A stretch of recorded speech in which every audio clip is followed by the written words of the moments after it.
Post-inflammatory hyperpigmentation, melasma, acanthosis nigricans are a blueprint of pigmentation for us Indians. Let me explain you why these conditions are seen more commonly in Indians, what are the actual factors affecting this, and what is that we can do to fix these conditions. Hi, this is Dr. Ravali Yalamanchili, Chief Dermatologist at 𝐸𝐴 Dermatology and Aesthetics. So, we dermatologists follow a certain classification called as a Fitzpatrick's classification for our skin type. So we Indians fall under the category of Fitzpatrick 4 and 5. We are more prone for pigmentation than anyone who has a lighter skin type.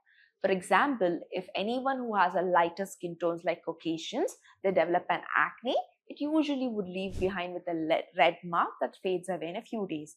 But whereas in Indians, if we develop an acne, it turns them red and then it turns brown into a post-inflammatory hyperpigmentation because of the high melanin content that is present in our skin. So this mark might take forever, months or years to fade based on where it has happened. So now that we know that we Indians have high melanin in our skin, so there is always a high risk of pigmentation because of melanin reaction. So let us decode each and every single condition and what can we actually do. The first one being acanthosis nigricans. Let me explain you, acanthosis nigricans is not a real pigmentation, it is a pseudo-pigmentation. Why does acanthosis happen?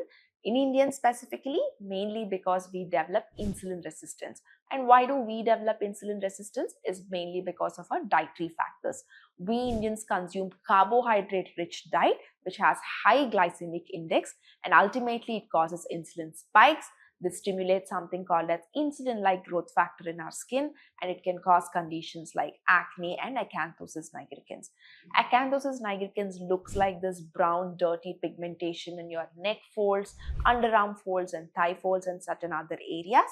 And most of us think this is dirt, and we keep scrubbing on this, which will cause thickening of the skin and further worsen the pigmentation. So, what is the actual treatment here? Is to correct your nutrition, eat a well-balanced meal, cut down on too much of carbohydrate consumption, have an active lifestyle.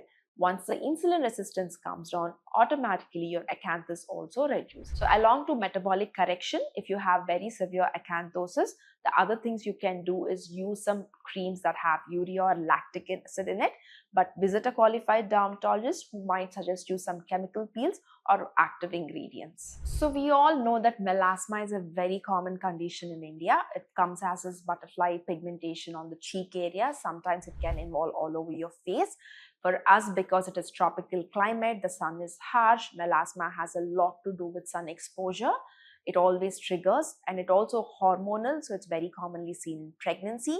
And another unknown factor that most of us ignore is the heat that is present. So most of the Indians, specifically women who work in the kitchen, who are in front of the stove for long hours, are exposed to high heat throughout the day, and this heat can also worsen or trigger your melasma. So just not the sun protection, not just the SPF, you also need to protect your skin from heat. So when it comes to the management of melasma, yes, you have to use a good sunscreen. I would say a tinted sunscreen that has iron oxide is the best one to use, along with avoiding heat exposure, direct sun exposure, hormonal corrections, checking if you have hypothyroidism. These are all the factors that will help keep your melasma under control. And the worst thing that I've seen a lot of people with melasma do is that they do not follow any of these precautions, but they go to a parlor and get a bleach treatment done for their pigmentation to temporarily fix it. This bleach can burn your skin, cause a lot of inflammation, and ultimately, like we discussed, it can give you a post-inflammatory hyperpigmentation, ultimately leading to worsening of your melasma. So please do not go to a parlor to treat your melasma. So, and also when you go to a dermatologist, there are certain ingredients the doctors might prescribe you, which include kojic acid, tranexamic acid, alpha-arbutin, and a lot of beautiful new generation skin lightening ingredients that can actually help treating your melasma. So there's raw running away from excessive pigmentation for us Indians. It's because we have high melanin in our skin.